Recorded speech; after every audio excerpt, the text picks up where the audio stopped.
Well, howdy there, Internet students. You are watching this video if you want to retake your 2.3 test. So this is all about solving problems using proportions, specifically percent problems. So the trick is to figure out which number goes where and then find the missing number. So we're going to always set them up like this. We're going to put our percent over 100 because percent is a ratio out of 100, just written shorthand. And then whatever the part is, that's going to go on top, and whatever the whole is will go on the bottom. Make sure you write down all these notes so I can see that you're watching the video and getting yourself ready for retaking this test. All right, so number one, it says 55% of 640 is what? So the percent is 55, so for sure that's going to go up here over 100. Okay, now we have to figure out, is the 640 the whole or the part? Since it's out of, that word of right before the number is kind of a hint that it's the whole, since it's out of 640. So if you had 640 out of 640, you would have 100%. So it makes sense that it goes down with the 100%. Okay. Now to solve this, I always put an X here for my missing number.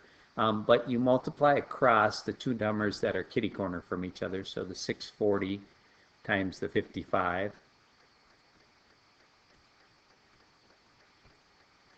Get that answer, and then you need to divide that by the other number, whatever number is left over, which in this case is 100.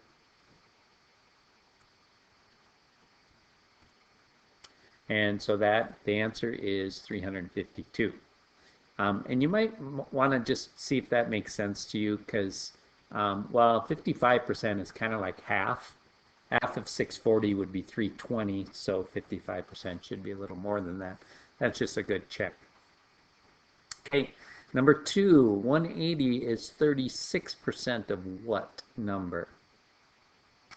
So again, we're going to put the 36 over the 100, because that's the percent. And 180, we have to figure out, is that the part or is that the whole? It says 36% of what number? So of what total? So we're missing the whole here. And 180 is the part. So I'm going to do 180 times 100 divided by 36 to get my answer.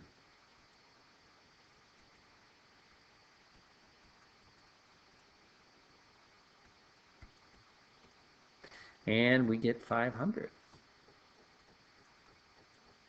And that kind of makes sense, because 36 is about a third, and a third of 500 is it's about 170, but so that makes sense. Okay. All right. On this last one here, it says 18 is what percent of 25? So we don't have a percent here, so we know that we're missing the number on top of the 100. And then we just have to figure out which is the part, which is the whole. Since it's out of 25, so 25 out of 25 would be 100%. So I'm going to put the 25 down there, and the 18 must be the part. On this problem, I'm going to do 18 times 100 and divide that by 25.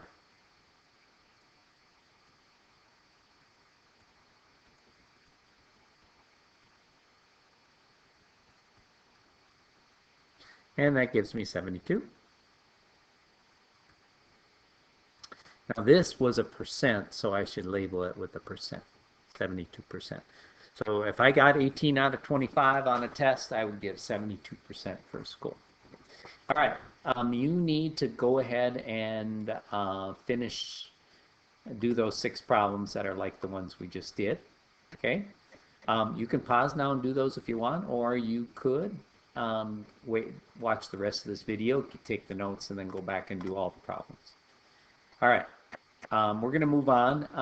We're going to use the exact same proportions that we used on those 3 problems. And if you can figure out from the words which of those types of problems we're doing, then you'll be doing good on these percents. So Jane got a score of 23 out of 30 on a quiz. Hannah got a score of 25 out of 32. Who scored the highest? Now, in both of these, we don't know what percent they got right. So we're going to use the proportion where we have the missing thing above the 100, because that's where the percent goes. And then the part, whatever it's out of, is the whole. So Jane got 23 out of 30, and Hannah got 25 out of 32. All right, and we're just going to change both those to a percent. Okay, I'm going to let you finish that up because you know how to do the math now. You can finish that up. I'm just going to help you set up the proportions on these. Okay. Number 5 says Emma spent 34% of her allowance on a DVD. Her allowance was $15. So she spent 34% of 15 to get her DVD. Okay, so we have the percent, so you're going to put that percent above 100. And then her allowance is all of it. The amount she spent on the DVD is just part of the allowance. Okay, so the DVD amount is part, that's what we're missing. The allowance is the whole. So that's 15. All right, and just like before, you solve them the same way. You should be able to finish that up and get the answer. Okay, Shannon paid $4,200 in federal and state income taxes as a lab technician, which amounted to 15% of her total annual income. Okay, well, right away you can see we have the percent, so let's put the 15 over the 100. Now we have to decide, is this the part or is it the whole? Whenever you see total, that's going to be the whole. Okay, and that's what we don't know. So we're going to put an X down here, and then the 4,200 will be the part. All right, so the amount you pay in taxes is only part of your income, which is good, because if it was more than part, then you wouldn't have any money left over. Okay. Connor wanted to purchase a new fishing pole. Cabela Sporting Goods sold the pole he wanted for $132, and all fishing poles were on sale for 25% off. Dick's had the same fishing pole for $124, and they had 20% off.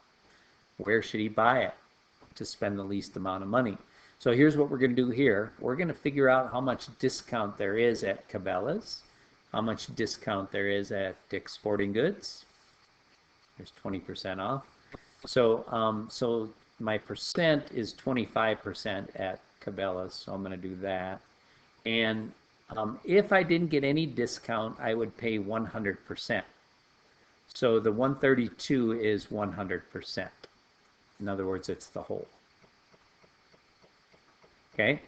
Now I'm going to finish this one up, and then I'll let you do. This is Cabela's. I'll let you do the Dick's Sporting Good one. But what I'm gonna do is figure out what the answer to this is. So I'm going to take 132 times 25.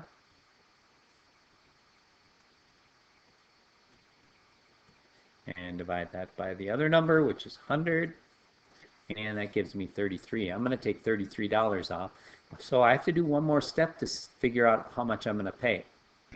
I would normally pay $132, but I get 25. I get to take off, which means subtract 25%, which I found was $33. I get to take off, and I'm going to pay $99. Okay, so you're going to do the same thing for the fishing pole at Dick's and take the 20% off, and then see which number is lower. All right, Dana collects baseball cards and recently increased her card collection by 10%. Before the increase, Dana had 1,240 cards. Well, if I do this, so right now Dana has a total of 1,240 cards. So I'm going to use that as my whole because it's the total number that Dana has. And if I put this percent, 10% over 100, and solve that, I'm going to get, so I'm going to do this times that divided by that. That equals 124. Okay. Now, this 124 is added because of this. Increase means you're adding it on. So I'm going to take that 124 and add it on to my 1,240 when I'm increasing by that percent. And that equals 1,364 cards. All right. In Woodrow Wilson Middle School, 3/4 of the students study a foreign language. Suppose 324 students study a foreign language. How many students attend? Okay. Now, if you want, you could change this 3/4 to a percent if you want, but I think I'm just going to use it as my, because that ratio would turn into a percent. It's actually 75% if you want. But we want to know how many students in total attend Woodrow Wilson Middle School. The ones that study a foreign language are only part, and the part goes on top. And then, so I'm missing this hole right here. And you can finish that up if you want. Of the students studying a foreign language, which is these 324, about 40% are studying Spanish. So I got my percent over my 100. Then the ones that study Spanish are part of the ones that study a foreign language. So, and I'm missing that. I'm trying to figure that out. So my part goes there. And my whole is all the students that study foreign language, which is 324. And that'll get me the correct answer. All right, now your job is to finish up the rest of these problems. And there's some on this page too. And by the time you're done, hopefully you'll be really good at these percent problems and you're going to do well on the retake. Good luck with that. Talk to you soon.